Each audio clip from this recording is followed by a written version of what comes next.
4 theory class and 1 class practical, okay, for ophthalmoscopy.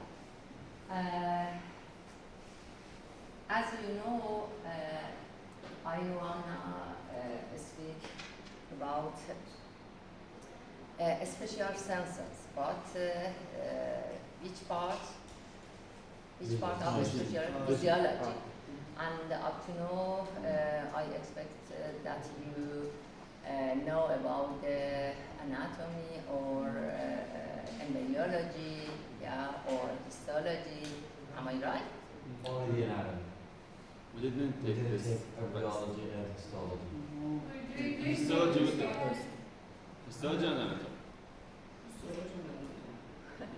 Just histology. Anatomy. Embryology. Who was your professor for histology or embryology? Dr. Minai. Dr. Minai. When? Histology. Histology. Then. Last week? It was online, so it's. Histology. Oh, sorry.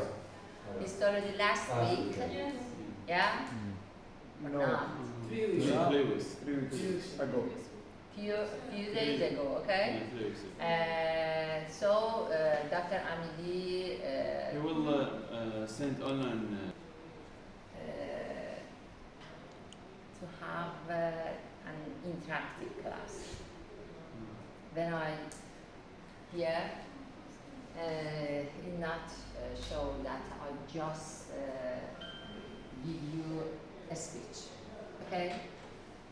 And I expect that you share your opinion in the class, because this class is for you, and if you if this class is not useful for you, I'm here. Yes, I just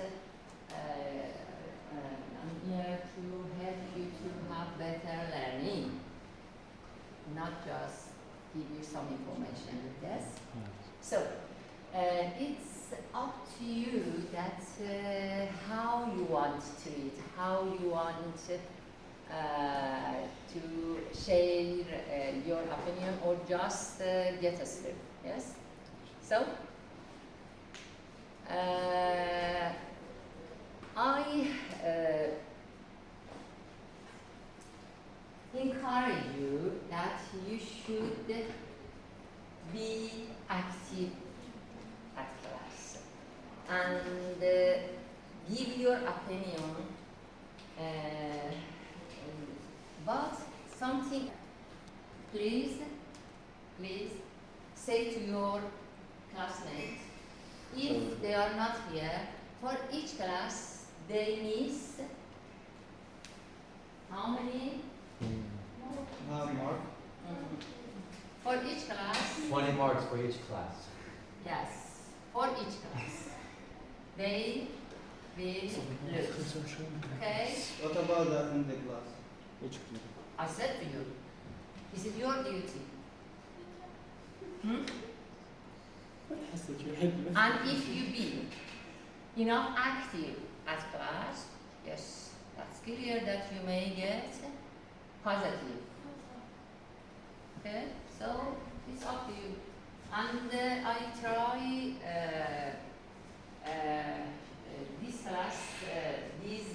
classes. Okay, I'm Dr. Saifi, and good morning to all of you for starting a new class that you have with me.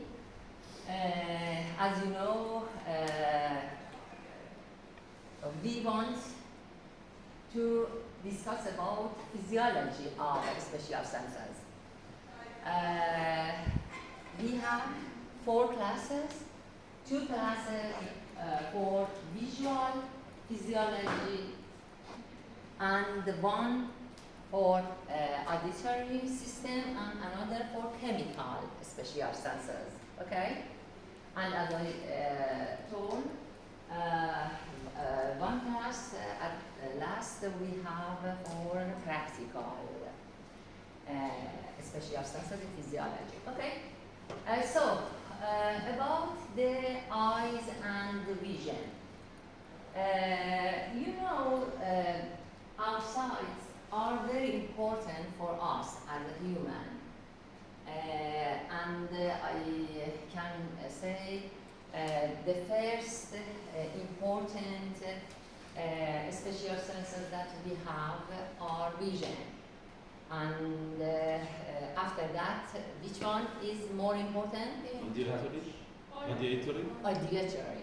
And at the last are chemical, consists of Smell including and taste. Smell and tasting. taste and Smell.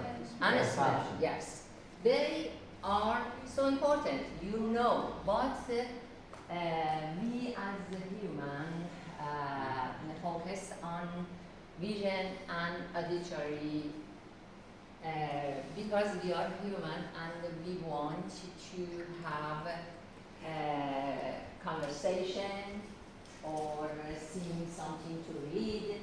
That's why these two special senses are more important for us than other. But other, I mean, chemical senses are also very important. But if we don't have them, nothing happens Yeah. for us as a human. Yes, we will lose something, but they cannot be so threatening for our life. Okay? I think it's not working. What are objectives in the vision? When we want to speak about physiology of vision, okay? The first is what is the structures of the eye? Dr. Minoni must explain something about that, yeah? And you know about the structure of the eye.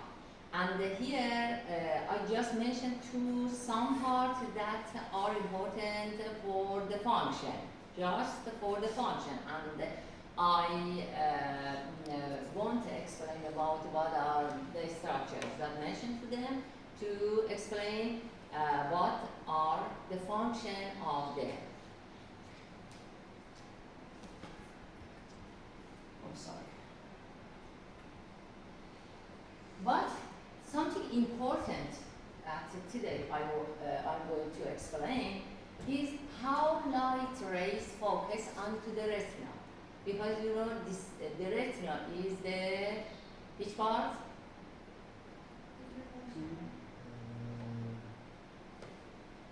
The part which has the SL. Which says The rods and the cones. neurons, or yeah, you're right, the receptors. They have the receptors. They are the neuron part, the neuron layer of the eye. But today I mentioned something that help to raise in the surrounding us, reach and focus onto the retina, where, as your classmate said, we have receptors. Okay? Isn't that the temporal region? Would the temporal region count? Temporary, why temporary? No, temporal region. You mean the temporal part? Yes. No, why temporal part? You have in the temporal and in the nasal Yes, temporal region. both. It depends on where the rays lie. So, for example, from here, if there are rays here, yes, the temporal part. But for the for the contra eye, but for the same the nasal part, okay? And the other things that I'm going to explain is accommodation for different distances. Because you know, for example, I can say, I can see you and the other row and the last row, they are in the different distances and I can see. So this card accommodation that I am going to explain. And something else. What are common disorders of refraction? For example, me, you, and you, and you, and other use or wear glasses. What are them and how they correct? Today I going to explain them, and if in the other class today, I mean in the second class, I will explain the organization of the retina that help us to understand and get rays and convert it to the electrical responses that our neural system can understand it. Okay? Here you can see a range, a huge range, yes, of electromagnetic radiation.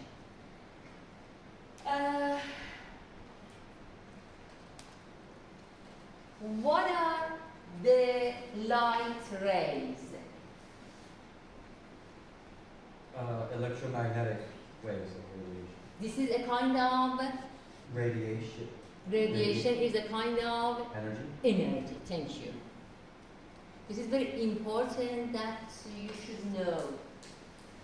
Something that we get from our medium surrounding us are energy, a kind of energy.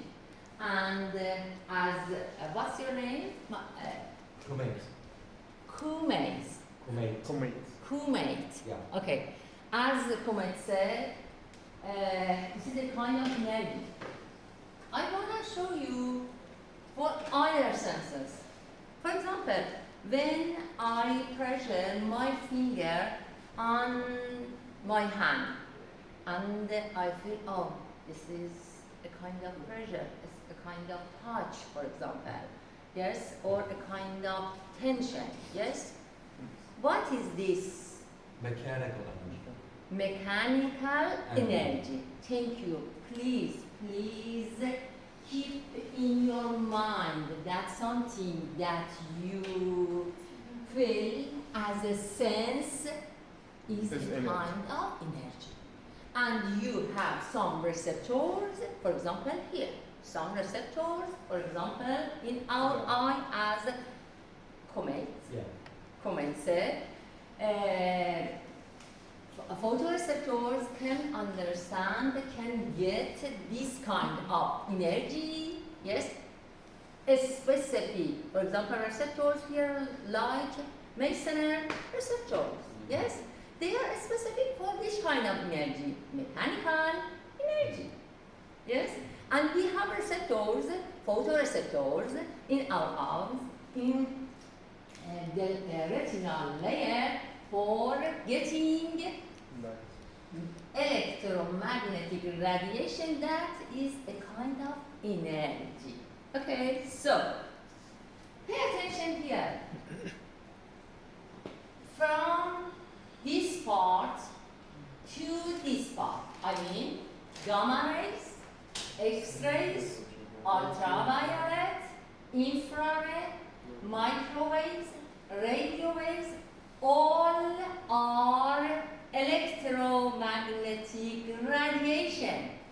All have a lot of energy. But we just have for this part photoreceptors. Here, if you see the wavelength, you can see from 400 nanometer to 700 at most 750 nanometer, we have photoreceptors to get them and understand it. No, for example, for X-rays. No for ultraviolet. No for infrared. But all of them are electromagnetic radiation, electromagnetic energy. So we should have some specific receptors for them. Here I want to ask you, what is the meaning of a receptor? It can convert one kind of energy to another, or Enter the it can sodium sense in this one side. kind of energy. This is a transformation, yes, from which a kind of energy, for example here, this part, Radiation. the visible light rays to Electrical to energy. electrical. Mm. So this kind of cells are receptors. Here are photoreceptors. Okay, so pay attention.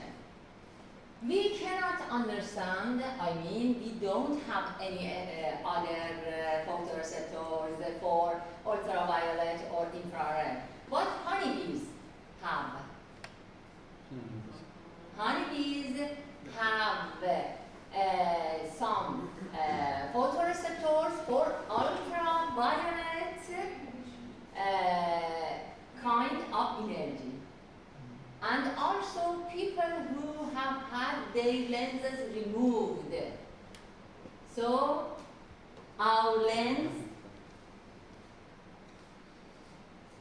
help us to keep away our cells, neural cells in the retinal layer, keep away from the ultraviolet rays, because they are dangerous, harmful for us, for ourselves. And if you watch the sun without any protection, what happened for you? I don't. Yeah, which part at first made damage? Lens. And you may lose your lens and you should remove it. So our lens can help us to this harmful radiation, ultraviolet, reach to the photoreceptors. Okay? So you understand we can see from 400 to 750 nanometer of electromagnetic radiation, because we have this kind of specific receptors in our eye. And so this called visible light. Here you can see the structure of the Excuse me. eyeball. Yes? So, Like it's specific, where can found the eye receptor, in which layer? in the retina, In the retina? part. Yes, I will explain a lot. Okay? Just let me explain something that I mentioned in the objective part, because before reaching to that part you mentioned, to the retinal layer, they should pass this part from here to here. Yes, I want to show you in the first class that how light ray pass from this part to reach to the retinal layer where we have receptors for them. Okay? So here you can see the outmost layer of our eyes. I just here explain about something front of our eye, not other parts, because I know that you know about the structure and the histological part and the embryology. So I just mentioned something that have a function for us. Okay? Here in this the outmost layer of our eye, in the front of eye, is what? Cornea. Okay. You know, cornea is so transparent. Huh? transparent. Please explain. Okay, Yeah. did you get it? Okay. So, and also, cornea is so sensitive. Why it should be so sensitive to each particle that may contact with that? Because if there are particles, they might damage the eye or they might block out light, so we should remove them immediately. So can damage the eye. transparency of cornea. What happened? The light ray should be passed, not should retract. But when there is a damage, when there is a scratch, when there is some spot on the on the cornea, the light ray may retract. So we should have a healthy cornea without any scratch. But you know, cornea is exposed to the medium, to the surrounding environment. Yes? Yes. Is it possible not damage to it? No, No. because frequently it can be exposed to many things. For example, some wind can some dust to our eye. So that's why in this part, at the junction of the corneal epithelium and this part, conjunctiva, there are some stem cells. So if there is a little spot, a little damage to the cornea, it can spontaneously repair. And this is very important function of these stem cells that help us to have a clean cornea. Because clean cornea is very important for our eyes, for our sight. Because the light ray should be passed, no, not retract. Okay, so this part is very important. But you know, for example, after passing light ray after passing from the cornea and reach to the aqueous humor, they should pass the which part? Iris. Iris. But there are a hole in Bull. the middle of iris. That's called Pupil. pupil. Okay? So I wanna show you how the diameter of pupil decrease or increase. As you said, the pupil is not a real thing. This is a hole in the middle of the iris. So this is the iris that have a hole in the middle of that we call pupil. And with the changing in the contraction of the fiber muscles in the iris, the diameter of pupil can be changed. But when this happens, when the amount of light that's entering to our eye change. Okay? At first you can see here the iris. They have two kinds of fiber muscles.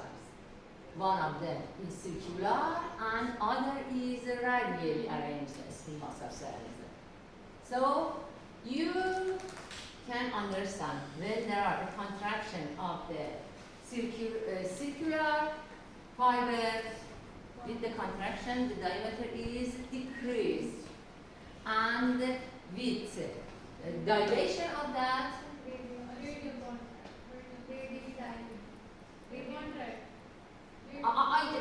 I just explained here about the circular, not the radial, okay? With the contraction of the circular part, we have a lower dimension of Full. carbon, okay? And then there is dilation of the circular muscle fiber. What happened? Increase, okay? But what about the radial muscle fiber? If they contract, yes, the dimension is decreased. The diameter is decreased.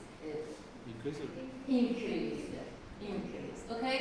But a question is, when the amount of light change, which one responds?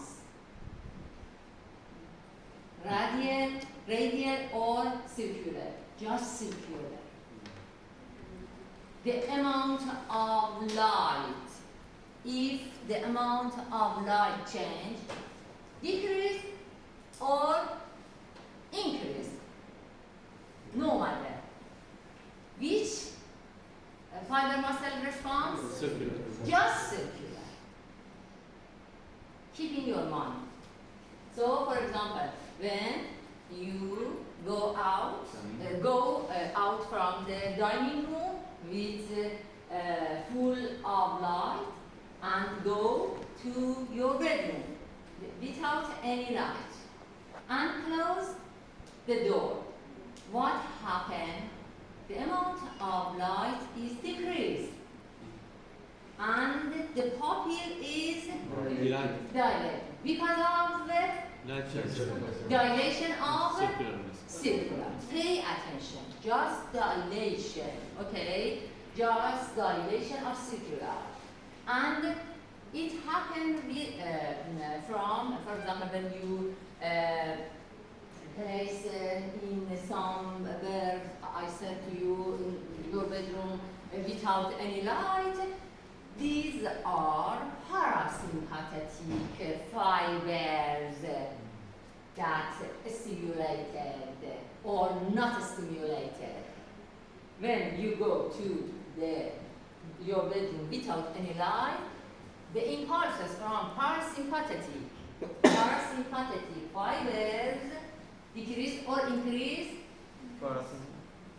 Increase. Increase? Decrease. You go to your bedroom without any light. The impulses of parasympathetic fibers decrease, and after that, the contraction of circular fiber muscles decrease or increase? Decrease. And what happened for the diameter of the decrease? So, sorry, increase.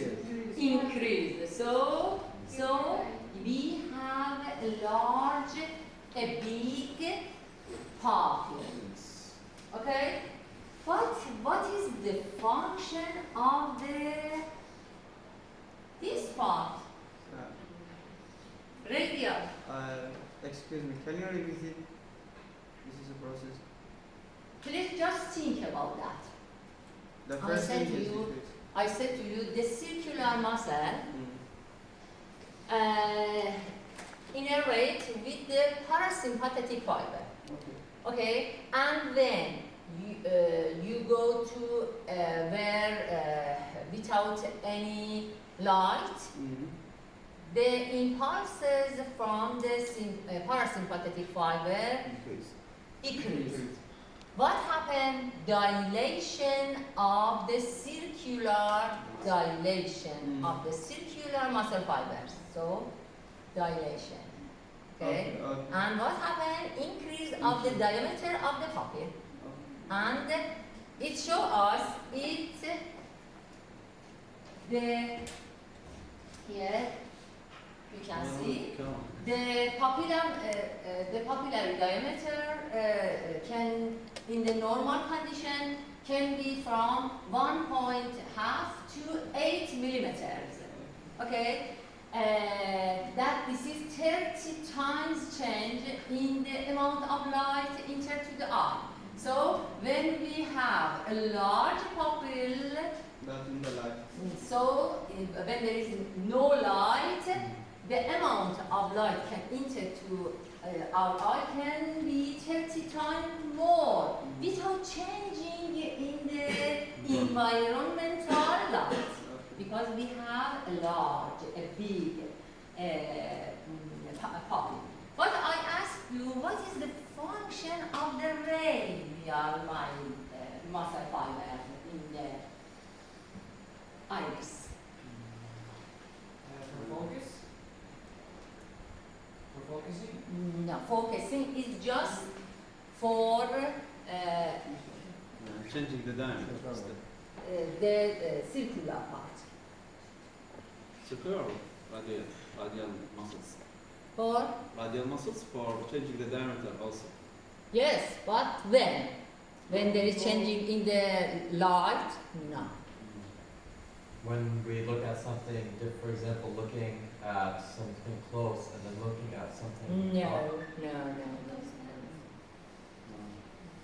When we in dangers, Oh, thank you. When we are in dangerous, in fight or flight reaction. Thank Yeah. you. Yes, this is very important function of radial fiber muscles.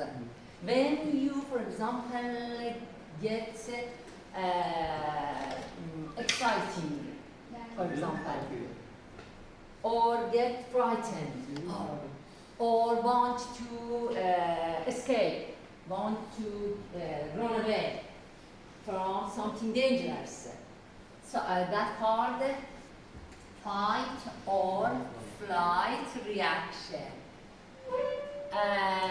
So in the fight or flight reaction, these are the sympathetic, not parasympathetic, the sympathetic fibers to that innervate radial fiber muscles. And when you get frightening, oh, something, a stimulation, the sympathetic fibers in whole body, not just in your eyes. Because when you get frightened or when you want to run away from, for example, a dog that you frightening, or you want to fight with them, this is the sympathetic fiber that is stimulated in whole body, and one of them is here. For what? What happened? The first question. What happened when there is sympathetic stimulation in this fight or flight reaction? They innervate which part? The radius. And then they contract. What happened for the dilation? Increase. Increase. For what? Increase the amount of light For what? so that we can see better. And See better where? the threat everywhere. Yes, surrounding of us are important. When you have, for example, a small pupil, you just want to focus on something, for example, read or see something near. But when you want to flight or when you want to fight, I mean in the fight or flight reaction, you should have a big seeing from yourself. So, for example, there is some steps there, and I can go steps, or there are some ladder there, some trees there, and I can climb them. Okay, but when you can you cannot see something that you can run away. Oh, I should fight. Okay, so in this situation, the radial fiber muscle can help you to see better surrounding of yourself. for flight or fight. Okay, what's your name? Ahmed. Okay. So doctor, if they're activated, so the nerves are Sympathetic, yes. So In they're this active, situation, the tools get wired. yes, yes. No. Why? For having very visual sense, visual scene of us, okay? Let me, I start to some positive here. This is so exciting for me.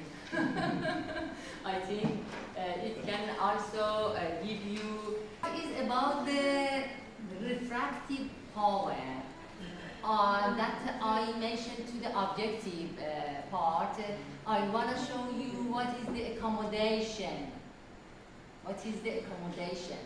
Before explaining what is the accommodation, I mentioned they are for seeing different distances.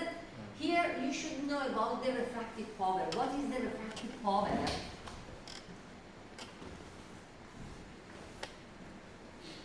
The refractive power,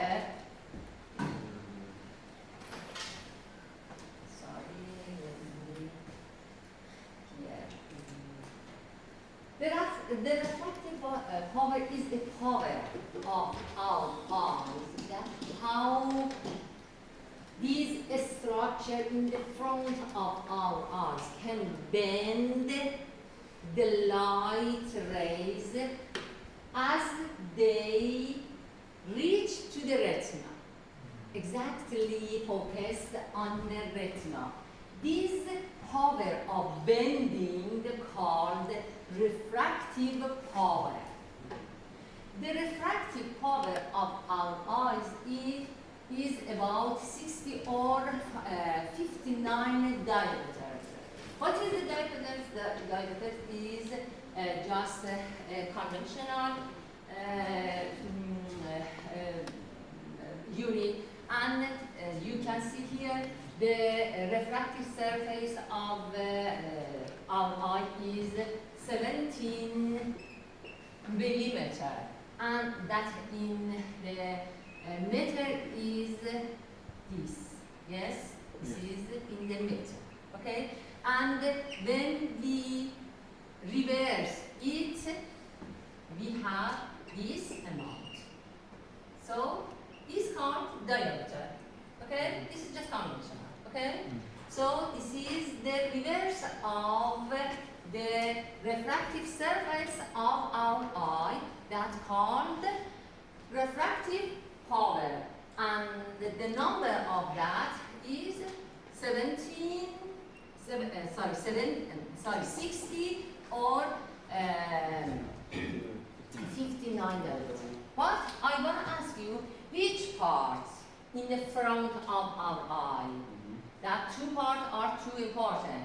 One of them is cornea and another is lens. Which part can bend more?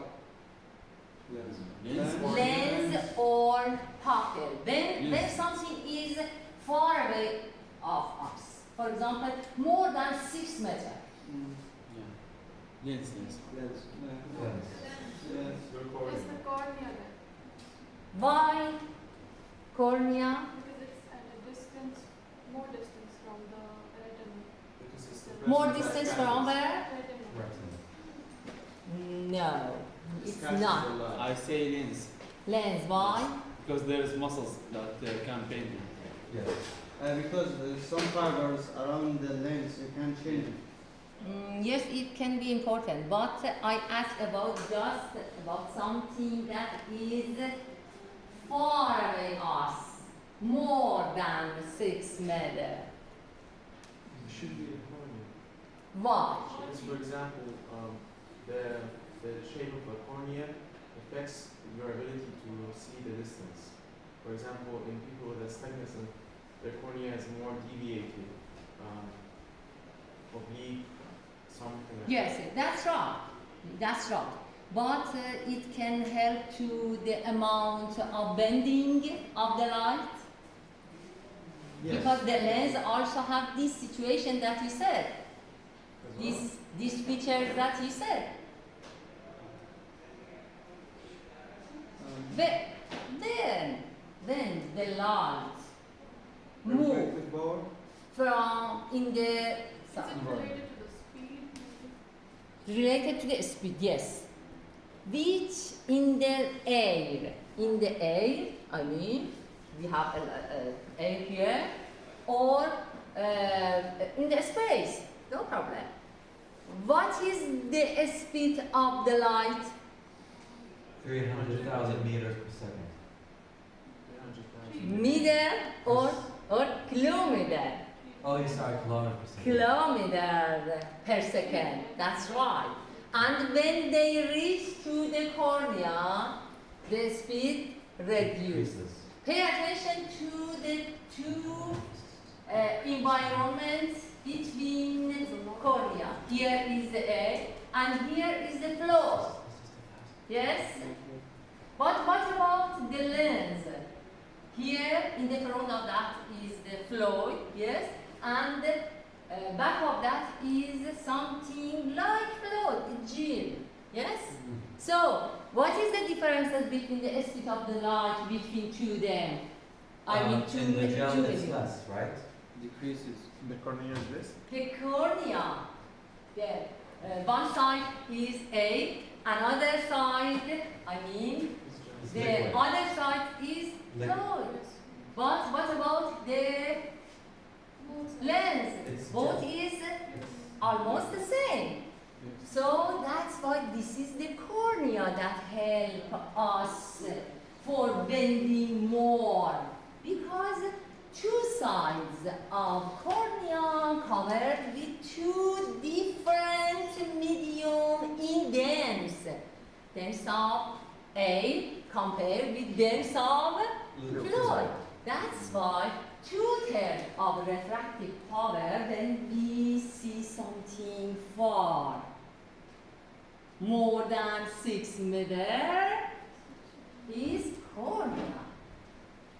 Okay? And other part for lens. So you can see when we see, pay attention, something far, not near to us.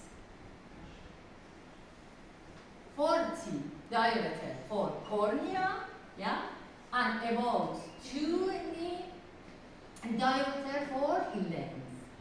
But what is the importance of lens? What is the importance of lens? You think?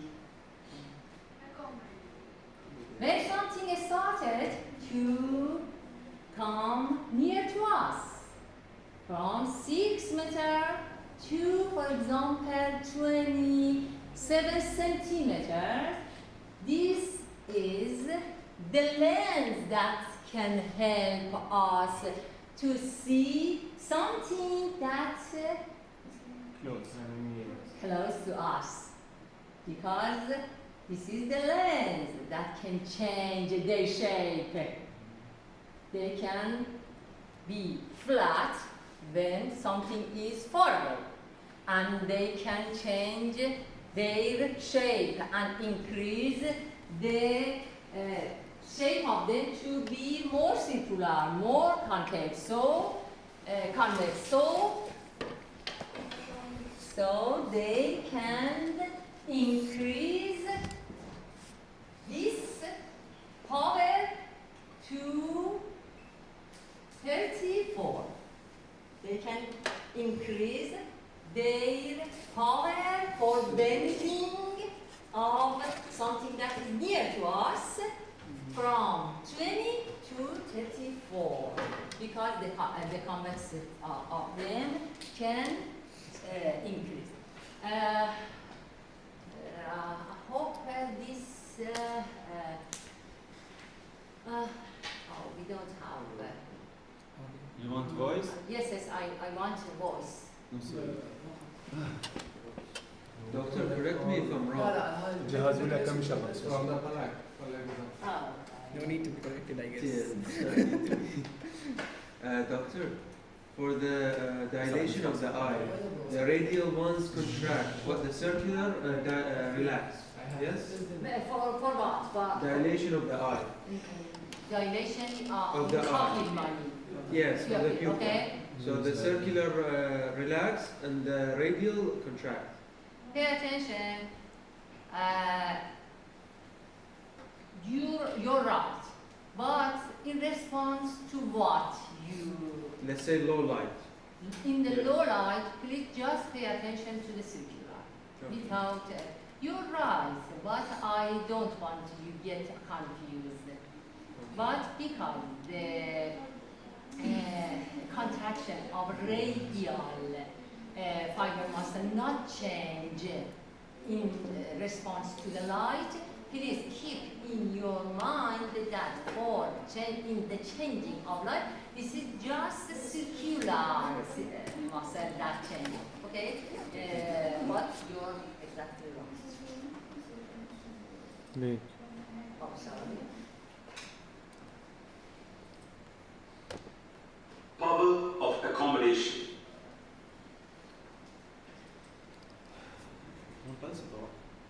The human eye is able to see objects. Sorry, I want to reduce the volume. It's not too high for you? No. No? Okay. Please pay attention to that. With the help of eye lens, Let me again. Okay. power of accommodation. The human eye is able to see objects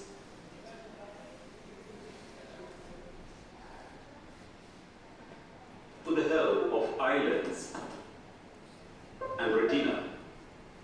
The eye lens is held by ciliary muscles. Normal human eye can see nearby and far objects clearly. Power of accommodation. The ability of the eye lens to increase or decrease its focal length to some extent by ciliary muscles is called power of accommodation. Working of eye lens. The eye lens is made up of fibrous jelly-like material and hence it is flexible. To see far off objects clearly, the ciliary muscles relax to decrease curvature of the lens and it becomes thin and its focal length increases. Thus, image of far off objects is made on retina and the eye is able to see distant objects. To see nearby objects, the ciliary muscles contract to increase curvature of the lens and it becomes thick. Thus, focal length of the eye decreases and it is able to see nearby objects distinctly, like reading. Limitation of power of accommodation. The focal length of the eye cannot be decreased below a specific limit. The eye cannot see objects clearly below 25 centimeter. So near point of distinct vision for normal human eye is 25 centimeter. However, there is no such limit for distant objects. Therefore, far point of normal human eye is infinite. Did you get about the accommodation? Changing in this amount and this is important for eyes because the lens, because the lens can change the shape, can change the convexity, the curvature, and that's why when something comes here near to you, because of changing of this, you can see many things far away or nearby.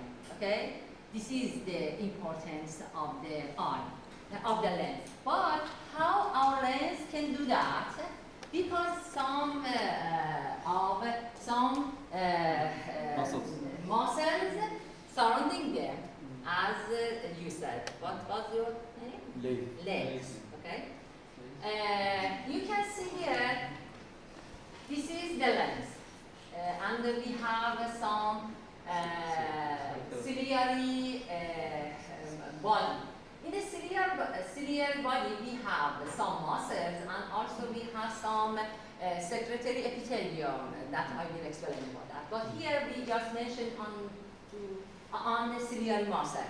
Ciliary muscle, as you can see, attached to the lens by some ligaments that called suspensory ligaments. You can see if something go near to us, the curvature of the lens should be increased. Yes? How it happened? The ciliary muscle contract or dilate. If they contract, pay attention. If they contract, what happened? The lens decrease. With contraction, they go inner part. Yes? And what happened? The suspensory ligament get loose. The tension of them is decreased. And after that, what happened for the curvature of the lens? The curvature increases. Because when there are tension in the suspensory ligaments, they tense the lens.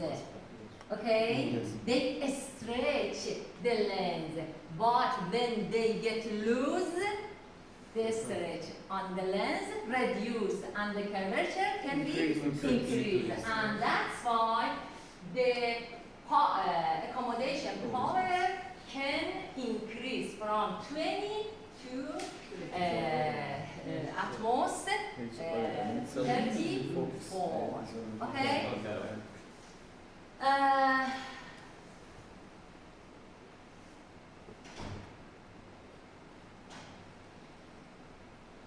But here, pay attention.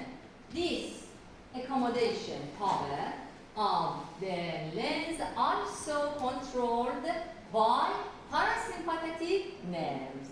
So you can see light reflex that happen in the iris muscles, controlled by which fiber? This nerve fiber, parasympathetic fiber. And here also you can see accommodation power of lens also controlled by parasympathetic fibers. These parasympathetic fibers travel in which neuron? Cranial nerve? Optic nerve? Oculomotor. Optic nerve? Oculomotor. Medial nerve. Thank you. Oculomotor. Yeah? That this is which the number of that is which cranial nerve? 3.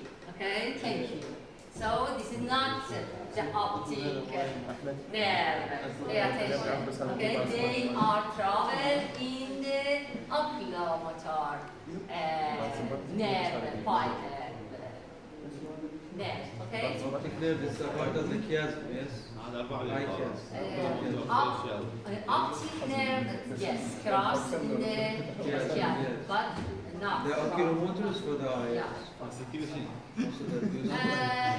And here also there is sympathetic stimulation to the ciliary muscles, but they are not important for the accommodation. Pay attention. They are also important for the fight and flight reaction, just for this. So here also we have sympathetic fiber, but not important for the accommodation regulation. Okay, pay attention. But here, pay attention to this. What is the presbyopia? You know? No. When our eye or our lens get aged.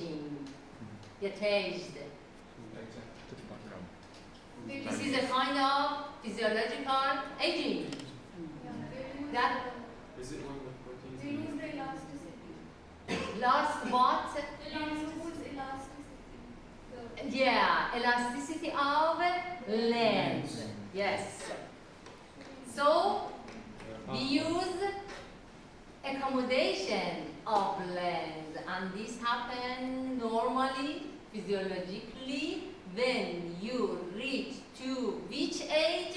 60. 40, No. 50, 50, 70? No. 80. 50, 50? 45, 40? 106. And this happens for all people. But in which age? sure. 40. 40. Ah. Yeah. Yeah. 40. So this is which It age? says 160. And the power of accommodation can be just 2 diameters in 45 to 50 instead of 14. 14 to 70, yes? No. 3 and 0 diameters at age 17. Okay? So, what happened after you get old? Yes, but this old is when you are 40. Not you are 80. You are 40, and as I said, this is natural and happen for everyone you know, without any exception. Okay? So, what happened for lens? You said losing elasticity of lens. Thank you. Yes, that you're exactly wrong. But I want to ask you something about aged people, I mean after 40, surrounding yourself. For example, your dad, your mom, yes, your grandma, your grandpa. At first, I want to ask you, which kind of glasses they should wear? Nearsightedness. Bifurcation. Bifocal. Okay. But which kind for seeing and We're seeing here.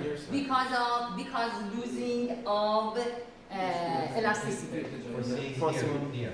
Yeah. For which kind? For reading. Concave or convex? convex. Convex. Yes.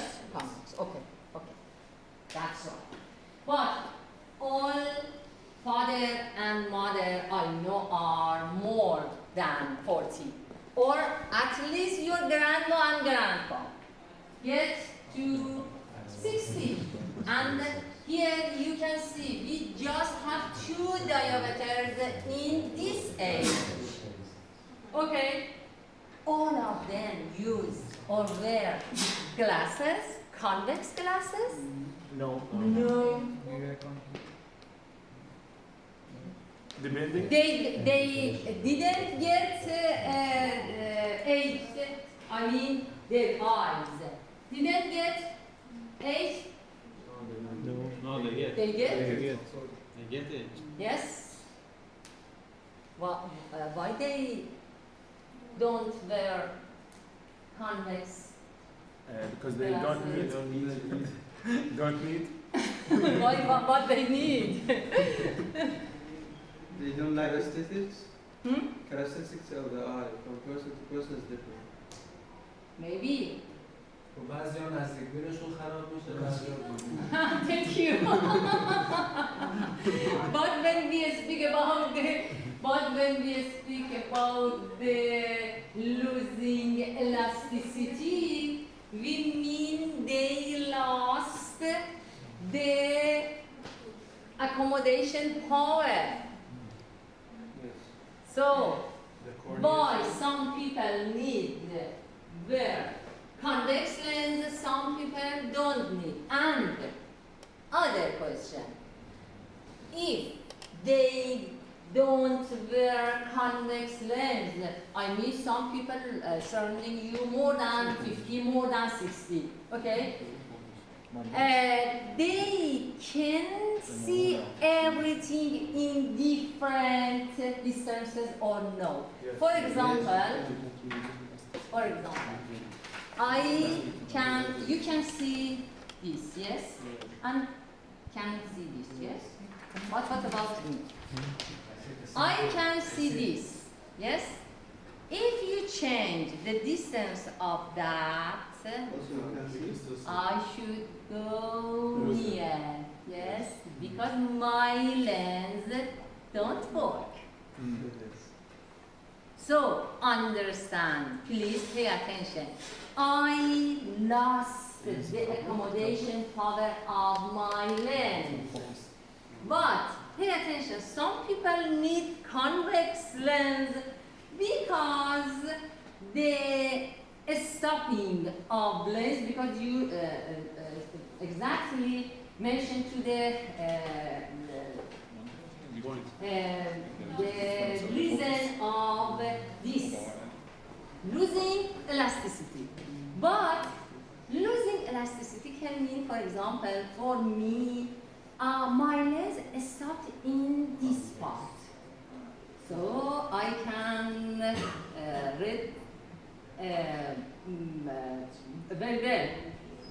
But for some people that need to wear convex lens, their lens stop in this flat. Both lose their elasticity. But for me, stop in this situation, very good situation for reading, for seeing photos, yes, for seeing something near us. So, but for other stops in the flat, so they have to wear convex glasses. Okay, so for example, I should use this glass for seeing far, yes? And when I want to see this, for example, hi you. Hi, how are you? Okay, so in this situation, I need some bifocal glasses. Pay attention. The upper part is foresight, yes, and the lower part can be convex or just be a simple glass, just this. But this I can see far with the upper part because this is concave, but here is just simple glass or some convex glass. That's okay. So you get, I think, what is the presbyopia? In Farsi we said pir cheshmi. You say we have losing in the elasticity. Yeah. So in which part exactly? In the lens or in the muscle? Lens. Elasticity, yes. That's very good question. You know, by age, we lose everything in our body, but so slowly. Yes, there is some changing in the muscles, I mean circular muscles, but the first change we can see is from lens. Elasticity in lens. Do you need break? Yes. Go break for one. Because there's protein in the lens, and over time these proteins they become opaque. So the lens has a white appearance, and you can't see properly. This is clothing. You were a little correct. Clothing and as lace. No. Comet said that was the great definition. This cataract is from changing of some protein in our lens. Pay attention, you know A lens is a strong, elastic capsule filled with viscous proteins and a transparent fluid. This is a capsule, a transparent capsule that filled with some proteins. Interestingly, the cells in lens are transparent and lack of organelles. And especially the cell cytoplasm filled with proteins called crystalline, and this crystalline damage. But when it damages that make lens cloudy, damage with ultraviolet light when we see to the sun without any protection from our eyes, or with dehydration, especially prolonged dehydration, and with the oxidation that we have a lot these days in our life because of our lifestyle. So the crystalline proteins change their shape and aggregate to produce the cloudy patches. Okay? So when it happens, it is like the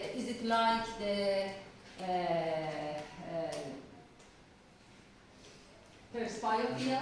It may happen in all persons? No. But, and the age of that, you think, usually? 60 or more. 65 and 50 more, okay? And 70 more, okay? 65 and to 70 age, it may happen. What is the treatment of that? Surgical, They have to replace the lens. They have to remove the proteins and then add another viscous layer. Is that, I mean, this is the lens should be removed, must be removed or not? The lens exactly? No, I don't think so.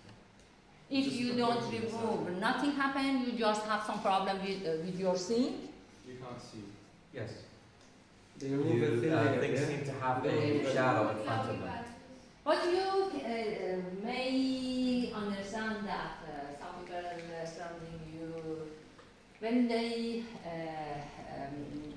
go to doctor, that doctor said, oh, your cataract started, okay?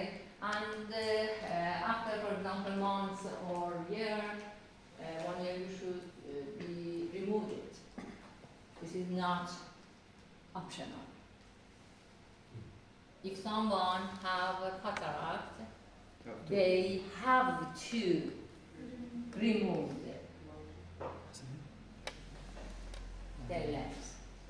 Because, yes, you have some problem with your eyes, but you are satisfied and you want, you said, oh, I don't want to have a surgical procedure, yes?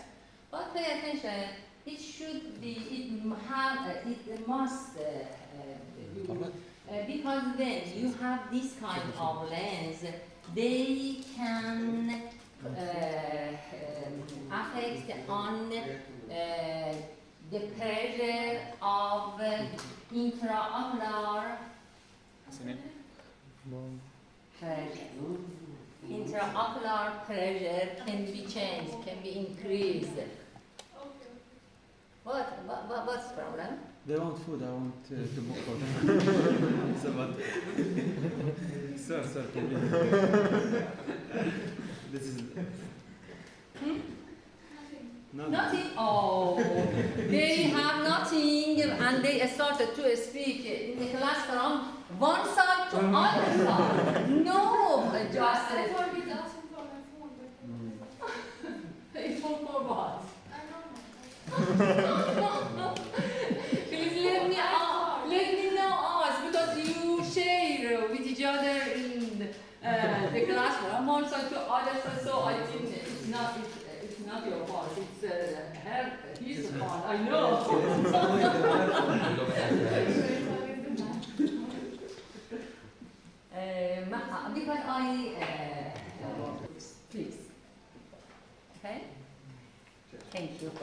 understanding. Okay.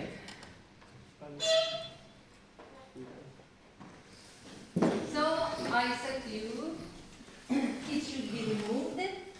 This is not optional, this is an obligation, and it should be removed because if not removed, other complicated problem may happen in your eyes.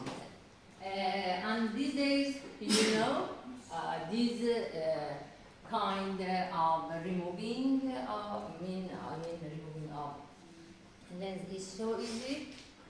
Just in 5 minutes, everything can finish. Can be finished just by removing your lens and install another plastic lens, because there are a lot of plastic lens that can be placed instead of your lens, and there are many types of them. For example, for your eyes you need, for example, convex. For other eyes you need astigmatism. For other needs, for example, presbyopia. For every situation these days we have a specific lens, and that is fixed with your eyes. Okay, so it should be removed. But here I will mention to another objective that I mentioned, if you remember, at the first of the class. What are the errors of refraction? Why some of them wear sunglasses? Here, please pay attention to this.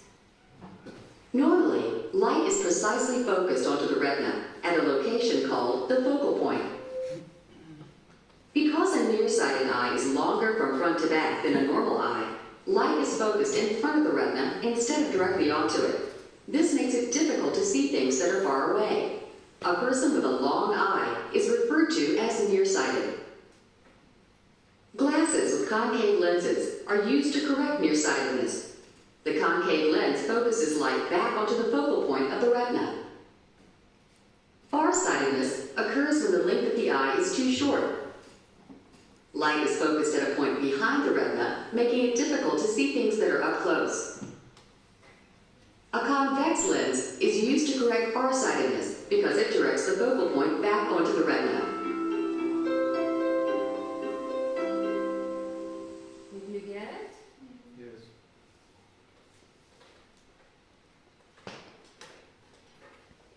Here you can see something that you watched in the film. Here is a normal eye. Please let me correct. Because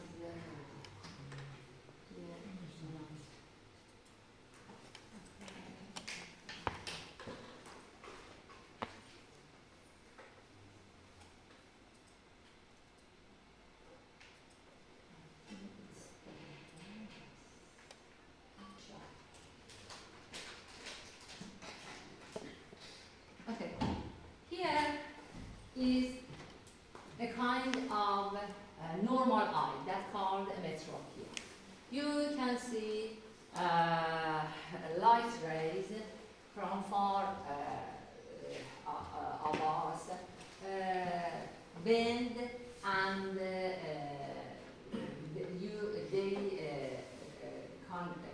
converge here. Yes, exactly on the retina. But here, when we are hyperopia, I mean, what happened? Because our eyeball is short, so the bending of eye is not on the retina and is back of the retina. And here, because our eyes, our eyeball is long, so it's in front of, okay? So this called hyperopia, this called myopia, yeah? And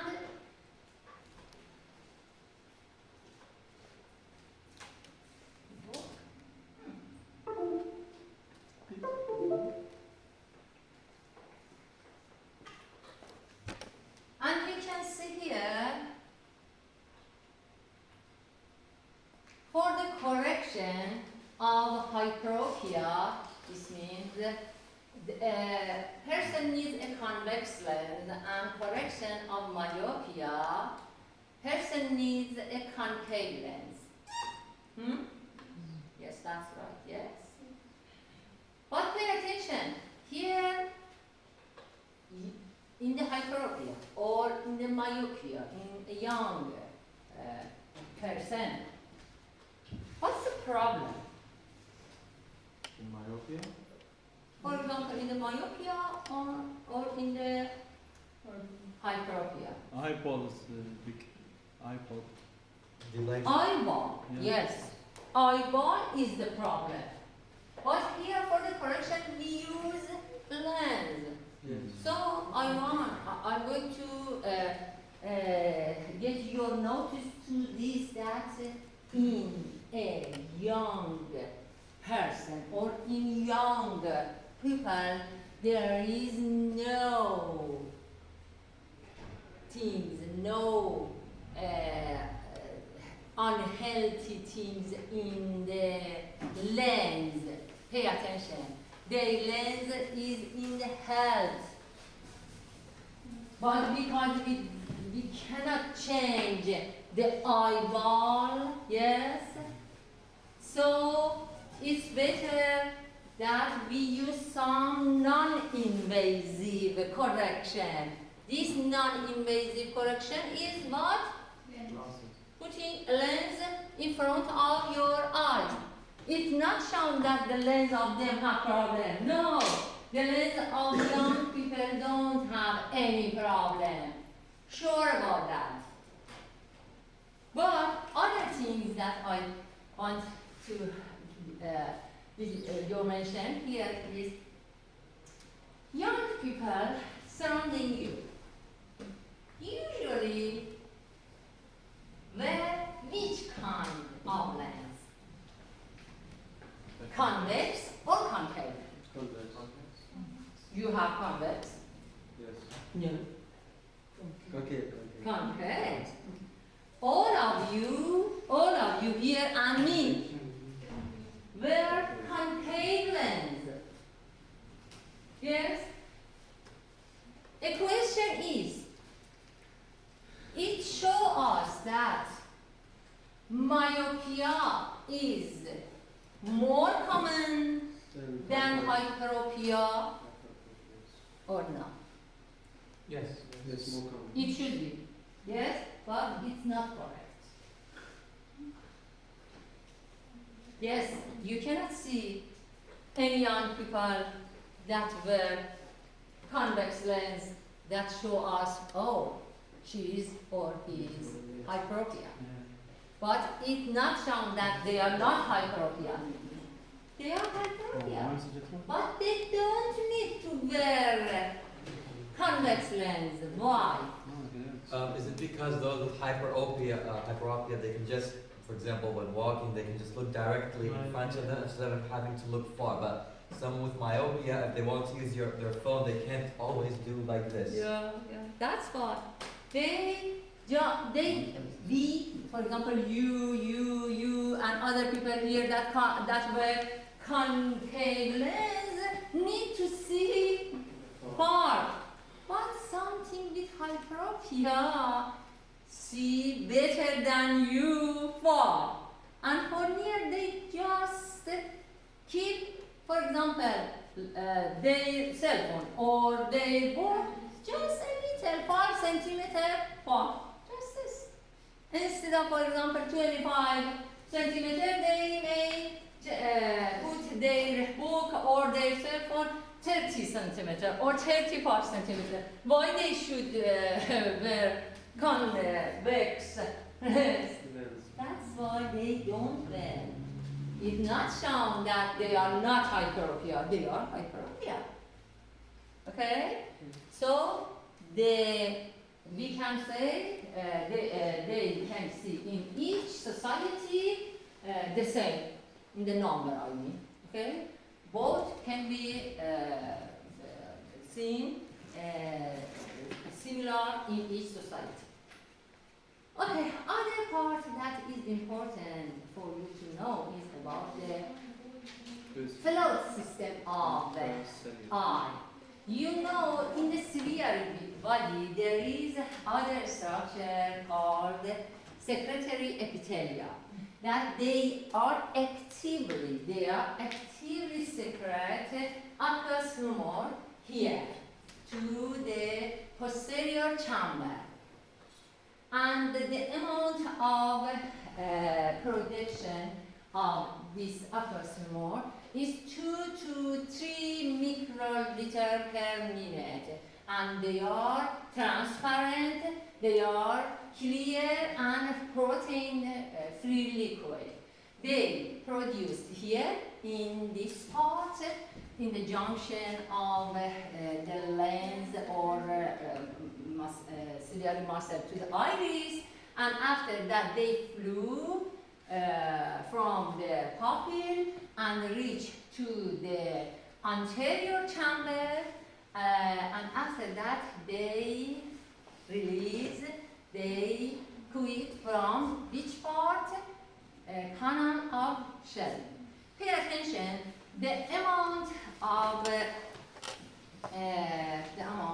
producing and the amount of leaving or moving out of the aqueous humor per minute is the same.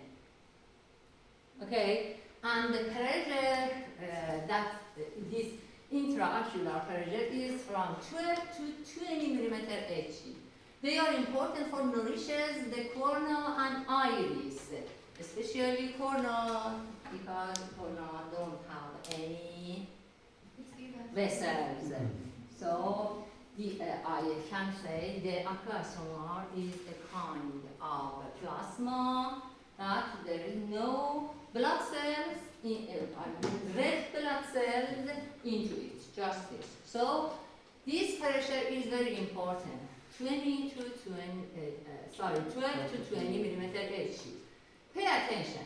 If there is increasing in this pressure, called glaucoma, but because of the phagocytic system that we have this part, and we have in this part especially, can keep clean trabecular space in the normal condition.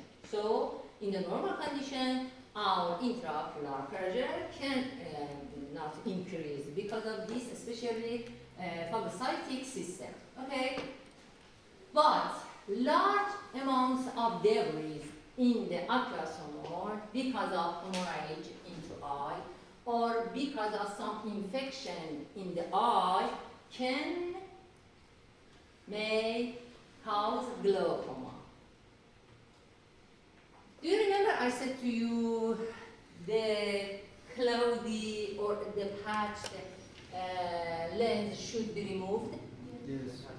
Because if we keep them in our eyes, they started to be dead and shed a lot of debris.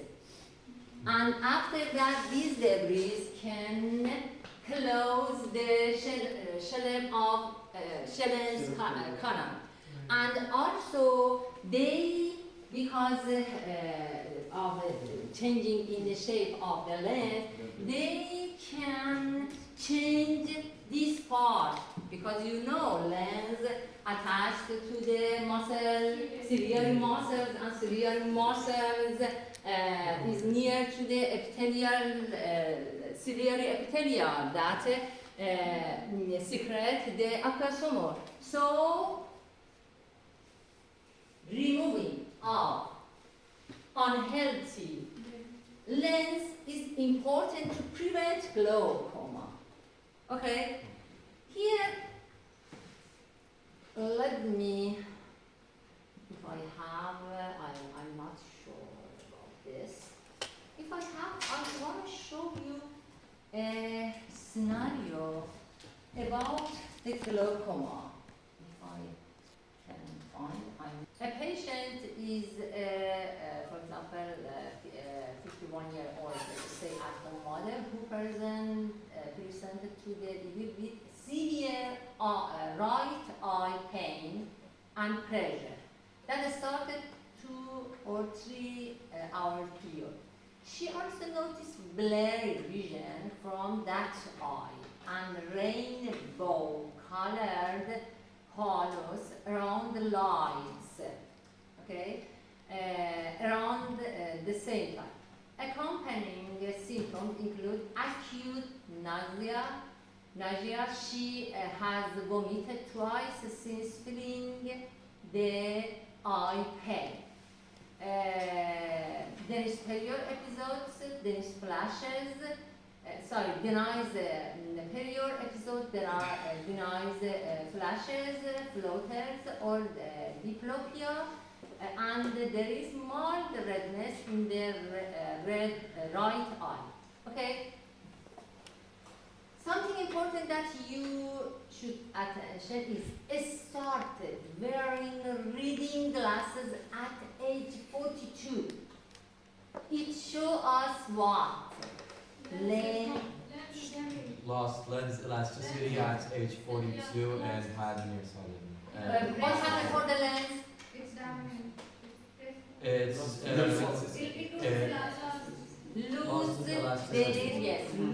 their curvature a lot. Yes, they lose their curvature a lot. And pay attention, something else in this patient is in this situation. You can see right eye also have a bigger pupil comparing to other parts.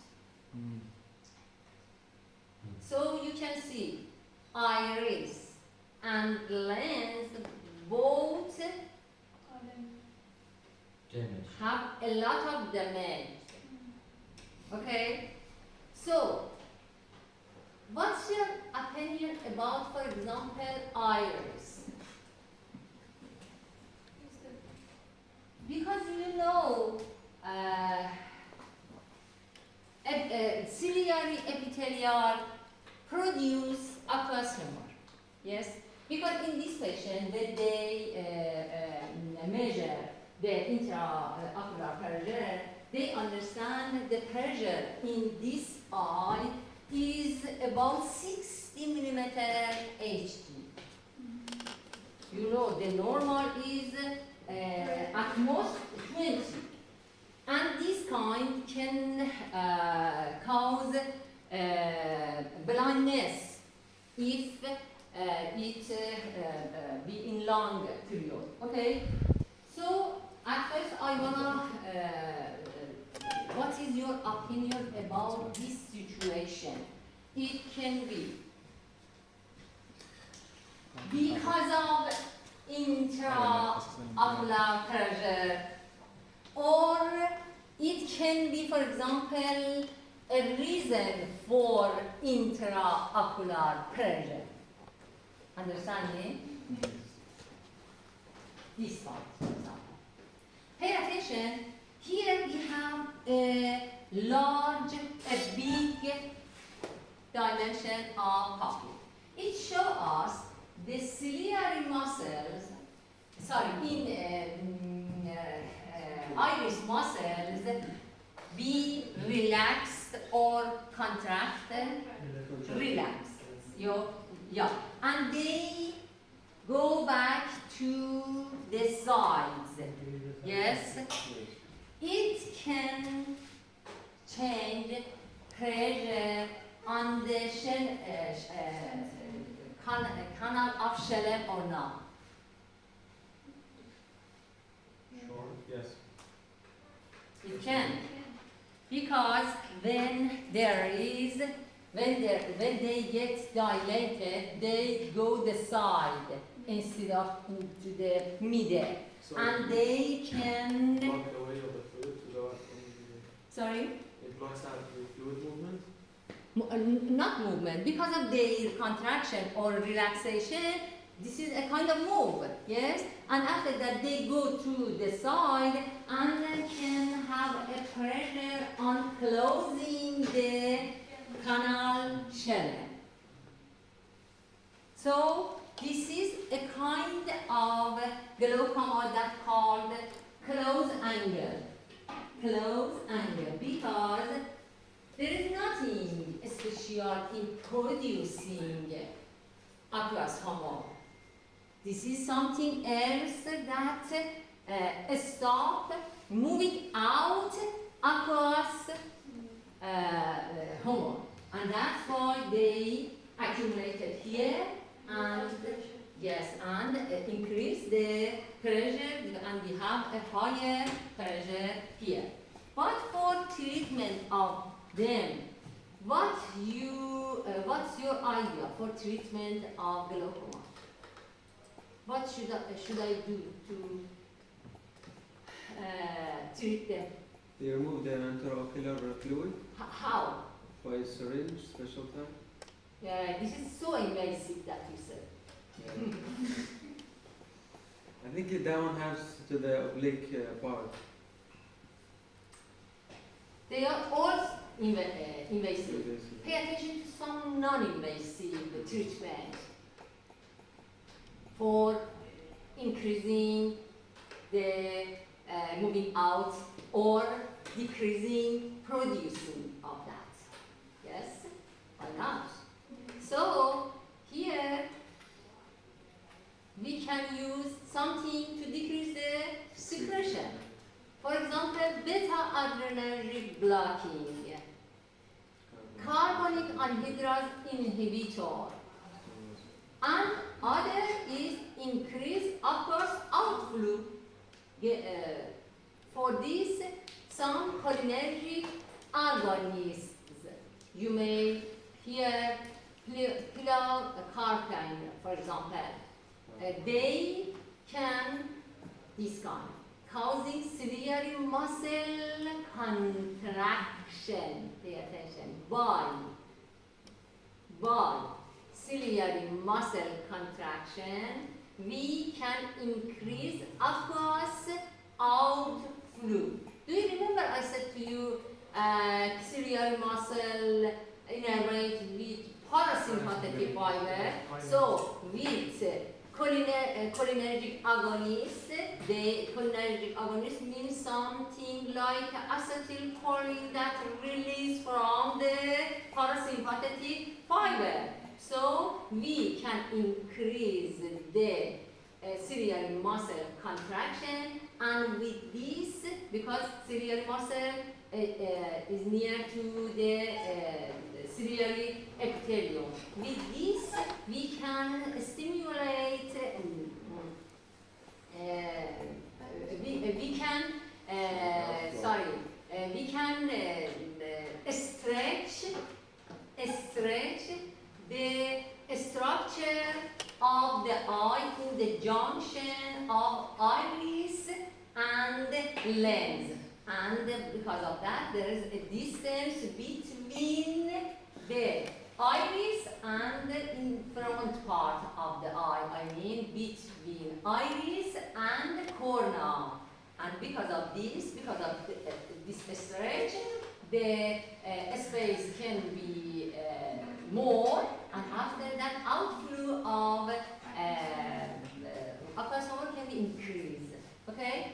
And other thing is for the prostaglandin to increase the outflow. Okay.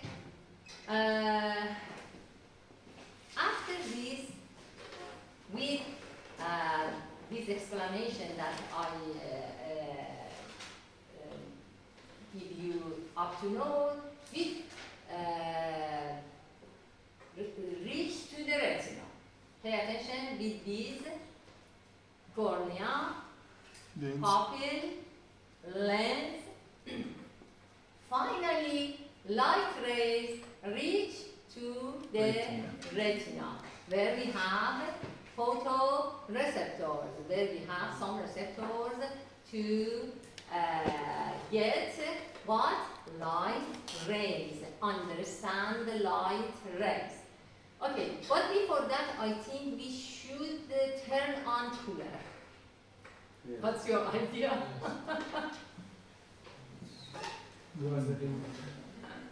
Thank you very much.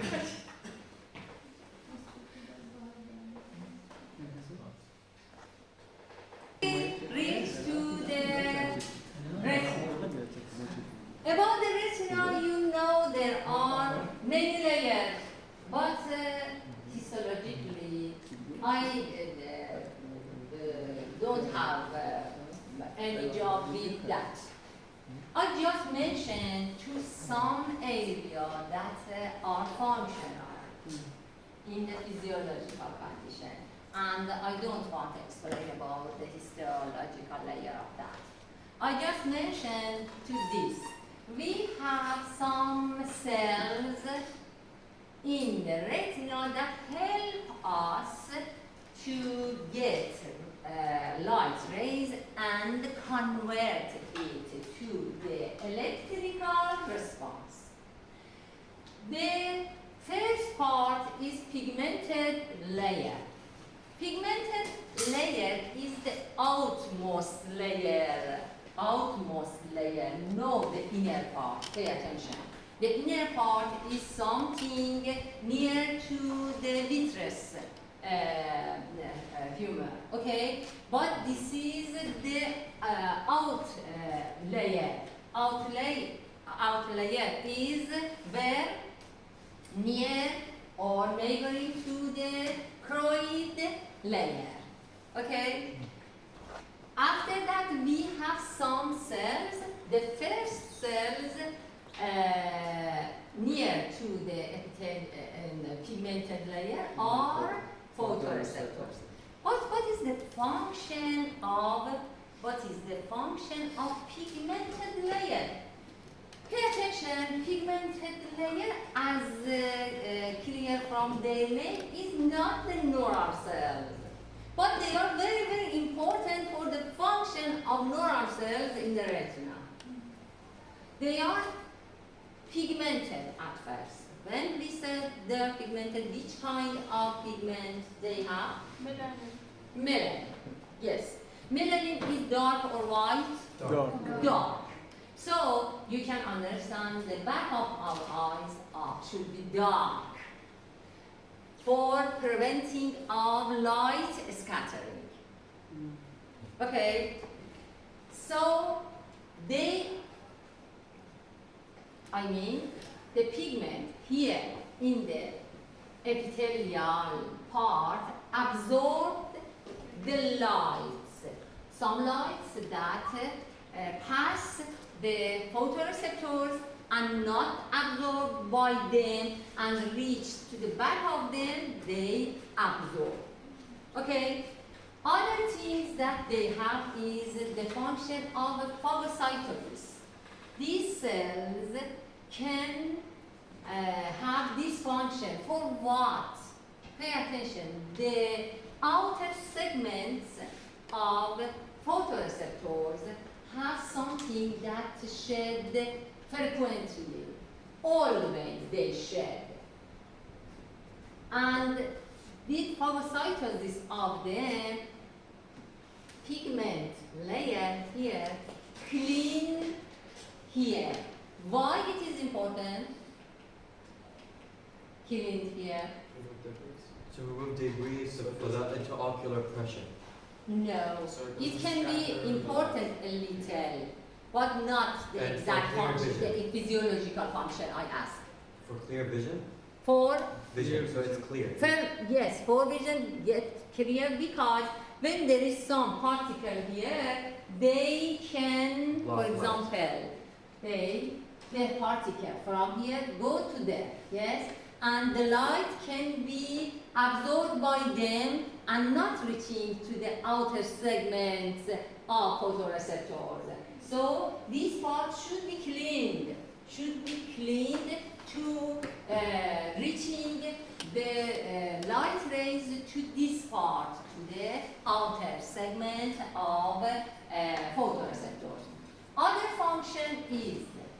pay attention.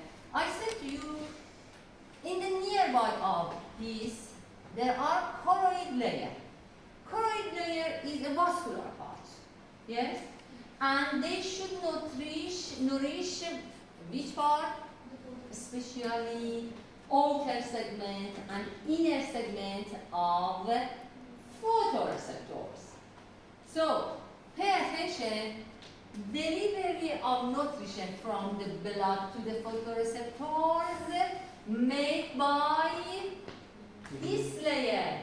So this layer is very, very important because you know the starting of our seeing is from the photoreceptors, and photoreceptors should be alive, have enough oxygen, enough nourishment. So pay attention. These epithelial cells have some process.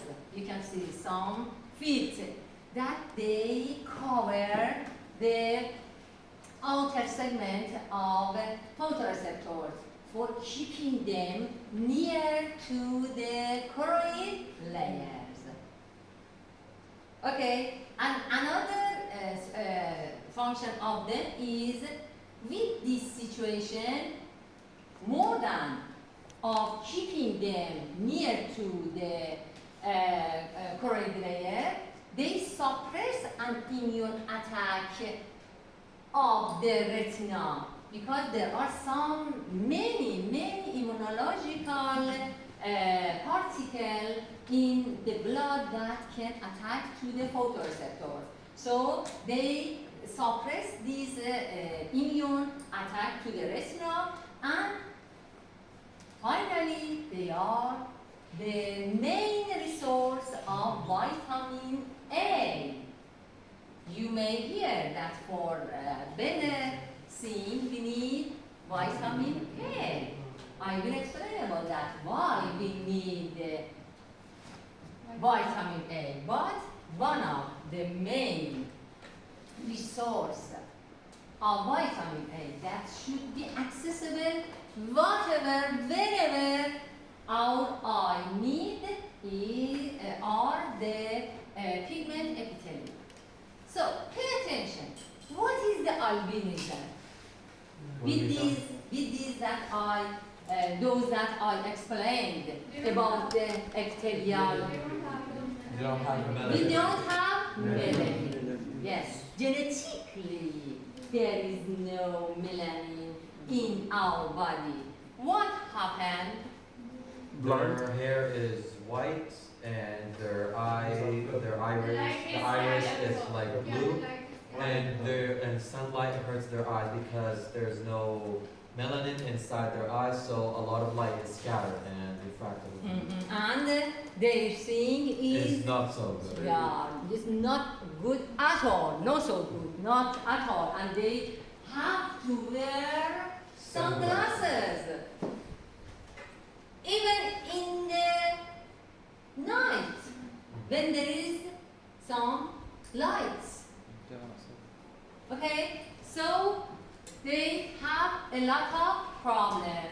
This is a congenital absence of melanin. Light under it are reflected in all directions inside the eyeball. So they have impaired visual acuity. So another things that may happen for the epithelial layer is retinal detachment. What is the retinal detachment? It's when the retina detaches from the what's it called? The epithelium. Pigment layer from where? Yes, I know. The retinal detachment, that's fine from her, is its name. Retinal detachment. Detached from where? From the pigmented layer.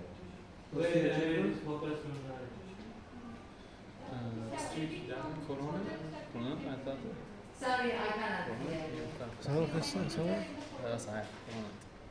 Pigmented layer from the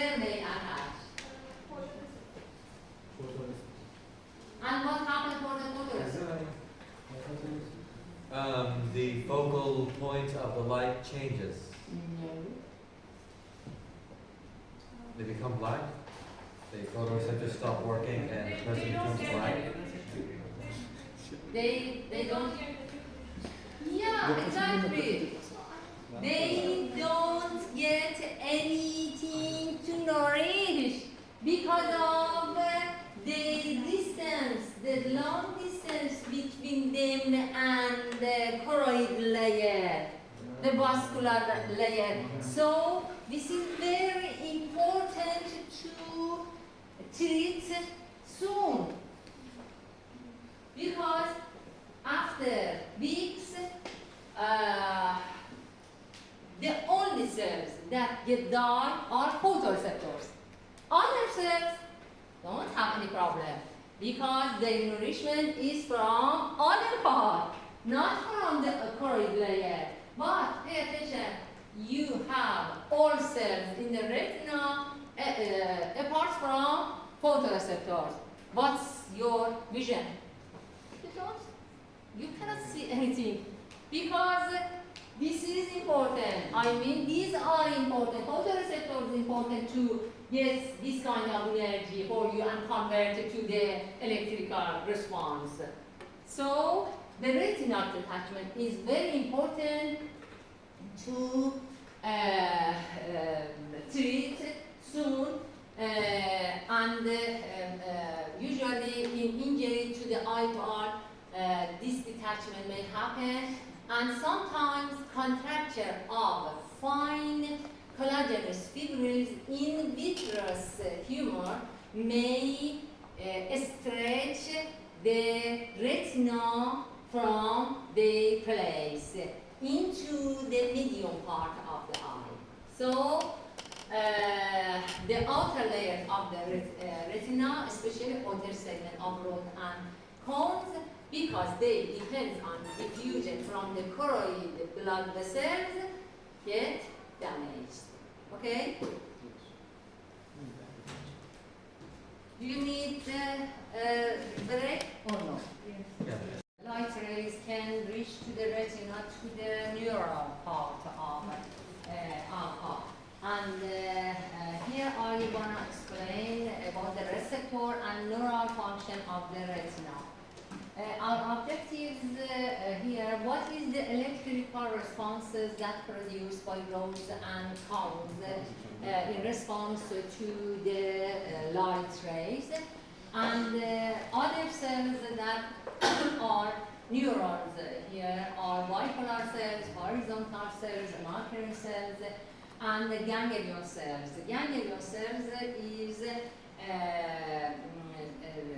some cells that with their axons send signals to the other part of our brain, I mean out of the eyes, out of the retina. And these cells, ganglion cells,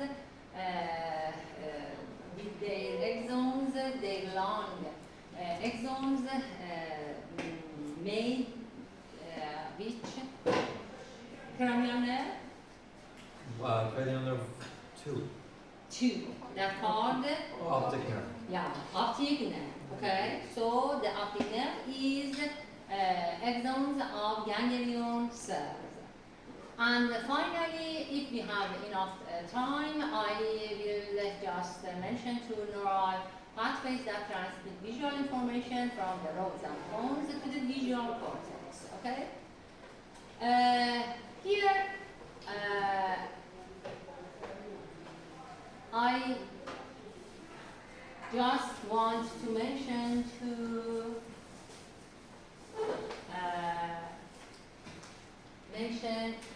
photoreceptors. What is the response of photoreceptors to the light? When light ray reach to the photoreceptors, which part of them answer to that, response to that, or stimulated by that light rays? Ion channels? Do you mean ion channels? Then there are some light rays and reach to the retinal part, which part of the photoreceptors have function. You said Ion channels. ion channels. Where? In the body of the. You know about the structure of photoreceptors. They have outer segments. Yes, you didn't know about that. Pay attention, each photoreceptor, no matter they are cones or rods, okay, have three segments for that are important for their function. One of them is outer segments. Another is inner segments, and something that called the synaptic segment that because this is a kind of neuron, they shoot the synapse with other cells. Okay, so the outer segment of them is very important for responding to each light ray, because here they have an ion channels, as Comet said. Okay, so pay attention. Let me at first show you the structure if I have, because I imagine you should know about the structure. Pay attention here. You can see the outer segments. In the outer segments, there are some proteins on the cell membrane. Pay attention here. On the cell membrane. On the cell membrane, there are some visual pigments. And these visual pigments responds to the light rays. And because they are placed on the cell membrane, so the surface area of cell membrane should be a lot. And because of that, there are many folding in the outer segments, no matter they are cones or rods. But in the rods, this folding is too much higher than cones. And because of the deep folding that they had, some part of cell membrane detached and placed on the cytoplasm like some plate. So, for having more and more cell membrane to place visual pigments, because this is the visual pigment that responds to light rays. So these molecules should be a lot, and for having that, we need, the cells need a lot of cell membrane. So there are many plates between them for having more cell membrane, and after that having more visual pigment. It especially happens in the rods. So the rods have a lot of visual pigment, and that's why they are so active when the light is low, in the darkness, for example. But so we need rods for when the light is low, and the name is scotopic vision that we have with rods. But for cones, that the visual pigment in them is a little lower than rods, we need them for daily light, when the light is so high, like when we are in the sun or we are here with a a lot of lights. So the name is photopic vision that we can get from the what? Cones. But both have a kind of visual pigment. Some road response in the low light and the cones response in the high light. Okay, so what is the function then? What is the response of them? Pay attention here.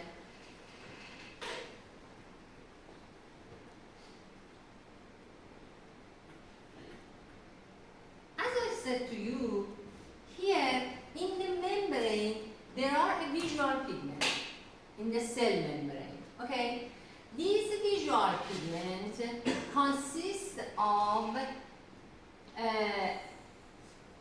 a protein named opsin and the retinoid that derived from the vitamin A.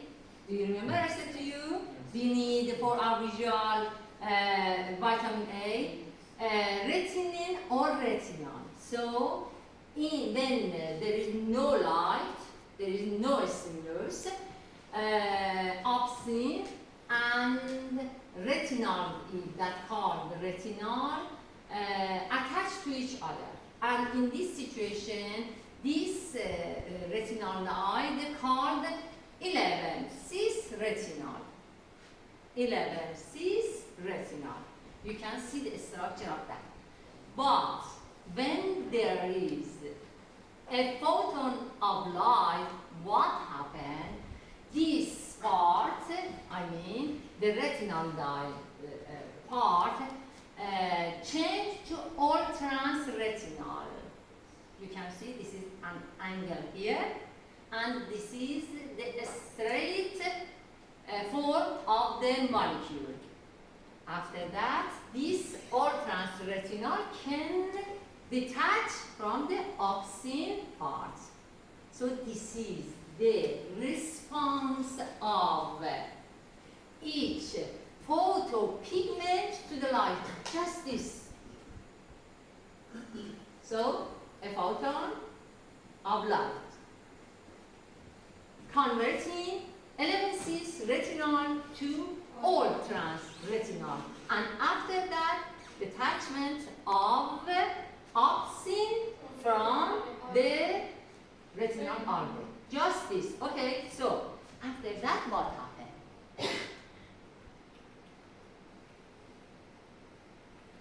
Sorry. After that, I mean, after converting 11-cis retinol into all-trans retinol and dissociation from the opsin, we have metarhodopsin 2 or activated rhodopsin. Activated rhodopsin here. After dissociation of aldehyd part from the opsin. What happened after that? You can see here all of the cell membrane. All of the cell membrane. After we having metarhodopsin 2, one G protein here that called transducin. G protein transducin activated. After that, another cell membrane or membranous enzyme that called phosphodiesterase activates. And after that, cyclic guanosine monophosphate convert to 5' GMP. Or what happened with that? We have, our photoreceptors have some ion channels in the outer segments that dependent to cyclic GMP. they are cationic channel. They are cationic channel, and pay attention. One photon of light make meta-rhodopsin 2. After that, activated transducin G protein. After that, activate an enzyme phosphodiesterase, and after that, converting cyclic GMP to linear form. What happened? The amount of cyclic GMP reduced, and these channels that dependent to cyclic GMP close. What happened with closing a cationic channel? The ion flow, so the cells become deactivated. Deactivated, no or instead of depolarization, Polarized. it Polarization. hyperpolarization. These are receptor potential. Hyperpolarization instead of depolarization that you expect. Yes, hyperpolarization is the function of our photoreceptors. This is the response of them. Because of closing of some cationic channels that dependent to this cyclic GMP. Okay. How will it may happen? You don't expect that with some stimulation we observe hyperpolarization instead of depolarization in the CNS or wherever that you know. Okay, because you should pay attention to the rest membrane potential. To the rest membrane potential. Pay attention. How much is the rest membrane potential? For each cell, each neural cell, each excitable cell that you know. How much is?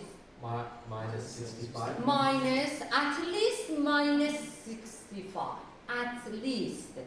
And you know we have, for example, minus 90 in the Purkinje cells, for example, in the heart, or in sometimes in skeletal muscles.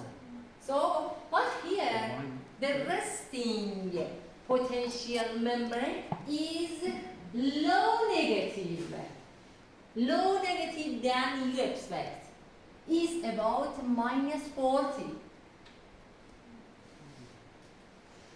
Minus 40, the least rest membrane potential that you may observe in excitable cells.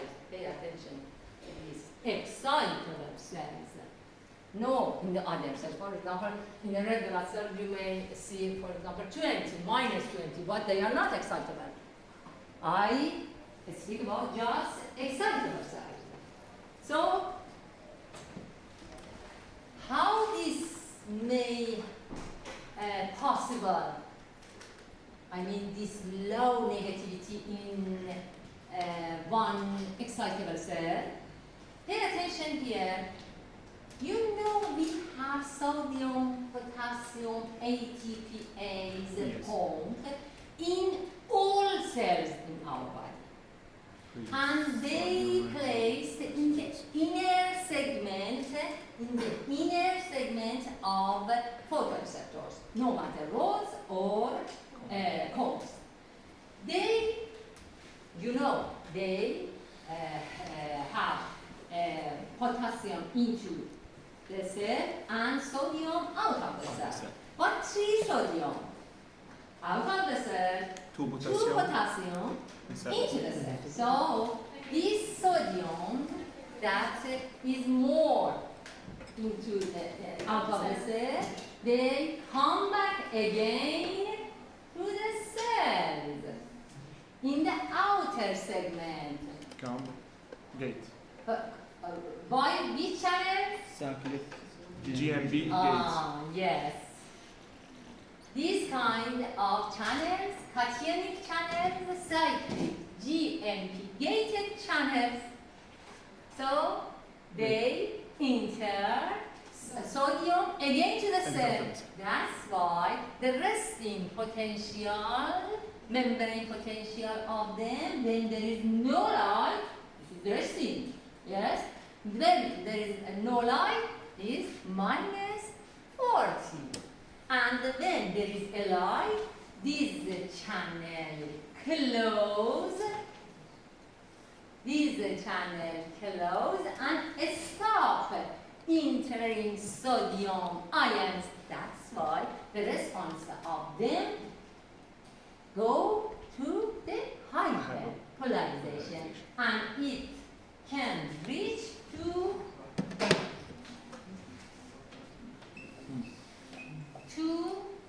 at most 80. Minus. Minus 80. You know, we can see in the darkness, I mean in the moonlight, yes, and also we can see in sunlight in the snow, yes.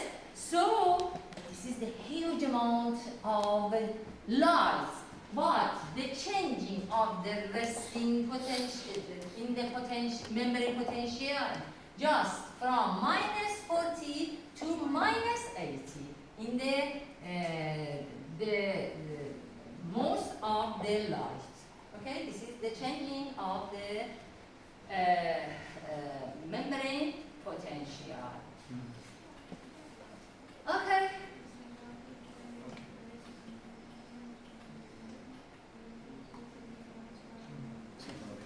Here, pay attention. This is just for review. Steps in photoreception. Elements is retinal convert to all-trans-retinal by light. Okay? Yes. And after that, we have metarodopsin 2. This is activated protein G protein. that can active a G protein named transducin. And after that, activation of an enzyme that is called the phosphodiesterase. Converts cyclic GMP to 5' GMP, a linear form that cannot attach to the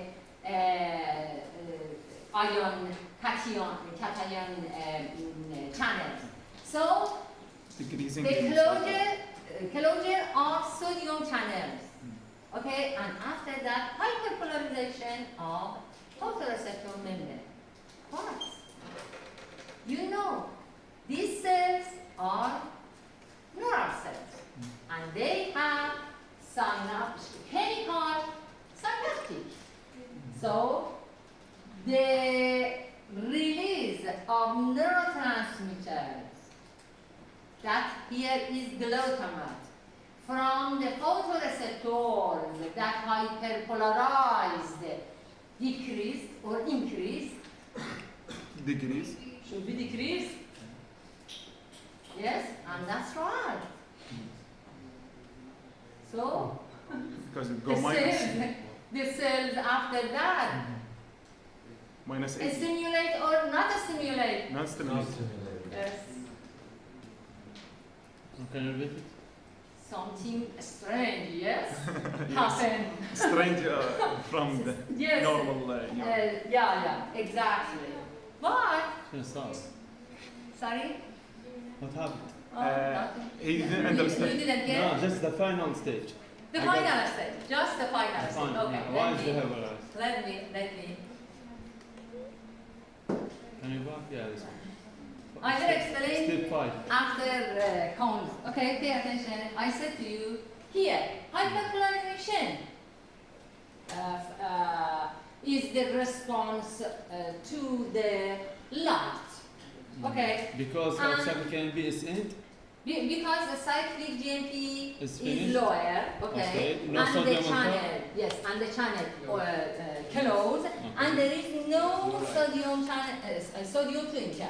Okay. Okay, hyperpolarization happened. But the question was, after this hyperpolarization, the release of glutamate decrease or increase from the Nothing.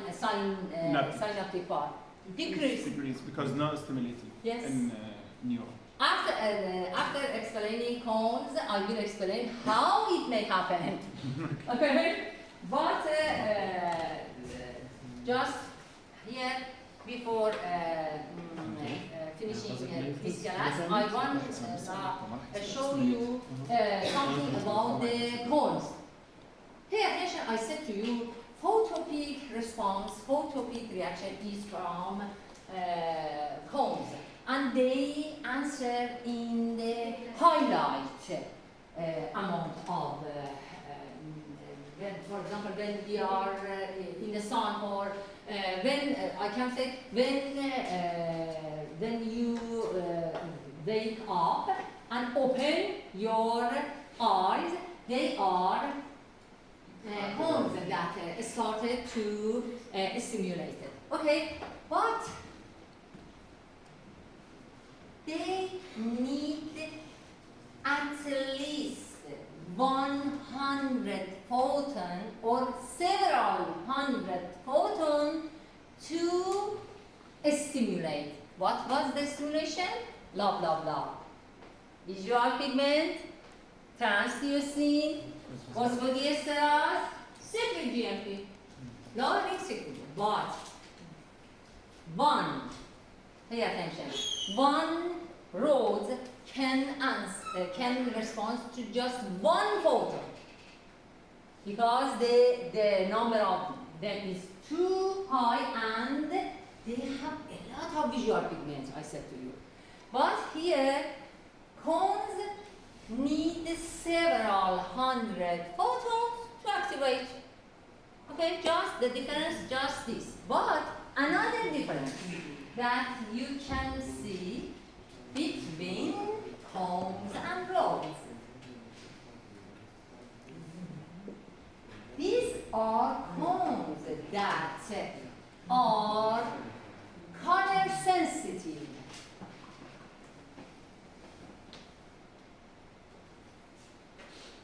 So the visual pigment of them, we say, are color sensitive pigments. So the rod is more sensitive than the cones. Yes, more sensitive, yes. Because they have in each rod there are a lot of, I can say more than 40% of outer segments of rods consist of visual pigment. But for cones, no. So they need a lot of photons, hundreds photons to stimulate. Okay, this is one. Another is they have color sensitive pigments. What's the meaning of that? Pay attention. We have a theory that called three color mechanism of color detection, and color vision happened by cones because we have at least, as a human, three different kind of cones that they have at least three different kinds of photopigment. Pay attention, some of our cones have blue sensitive pigment, other green sensitive pigment, and others red sensitive pigment. Here you can see blue cone can answer the maximum answer in the 445 nanometer. Do you remember about the range of wavelength of visible light from 400 to 750? We have some cones that the most response of them is in this situation, in this nanometer. We have green sensitive pigment that the most response of them is 535, and have red sensitive pigment cones with red sensitive pigment that the most response of them is 570 nanometers. And because of this, we can distinguish different, recognize different colors. But pay attention, only one of the 3 types of color pigments present in each cone, no all of them are, okay? And the light absorption by the pigment of the rod and by the pigment of the 3 color cones of the human retina, you can see here. I want to show you, our rods also have the most Light response in 500. So why we say these are cones that help us to realize colors? What about the rods? Here you can see rods also can respond to the. Because when rods absorb light, they become hyperpolarized. All of them hyperpolarized. Is it because it can find out the contrast of the color? Yes, No. exactly. We don't Exactly. Because we just have one kind of rod. That the visual pigment is the same in all of them. So there is not differences between them. There is not contrast between them. That's why roads cannot help us for realizing color. Thank you very much for your attention. Okay, here I want to show you how these three cones work with each other to realize the color. Pay attention here. When our CNS, when our visual cortex say, oh, this is the blue color. What's the meaning of that? Blue color. 97% of Waves. blue cone response plus, pay attention, this plus is very important for realizing of you, for interpreting of your system for realizing color. 0, 0. 0 response of green cone. 0 response of red cone. So the summation of them is important. That's why our rod cannot realize the color, because we have just one of them, one kind of them. Okay? When you said, for example, this is green color, you can see 31, 36, 65 here. Green. This is the green. 31 of red. 36 of blue and 67 of green, and also yellow color 83 0. Orange color 99 42 0. This is the interpretation of our eyes of color. Okay, what is the color blindness? Cannot diagnose the color. They can't Yes. see. But what is the origin of that? We don't have what? Photoreceptor. No. Green sensitive and the red sensitive. Either ones. We don't have.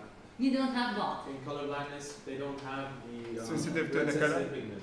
Yes, Or we they don't don't have some of these Pigments. photopigments that's sensitive to color. No, For example, you said we don't have cones. We have cones, but without that Without pigment. pigments. So this is the congenital lack of one or type of cones. I mean the photopigment of that, and most commonly either the L or M cones. Okay, producing red, green color blindness.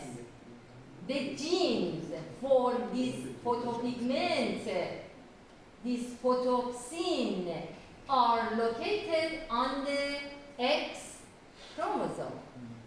Okay? What is the incidence of color blindness? I mean red, green color blindness. 8% for men, less than 0.5% for women. Why?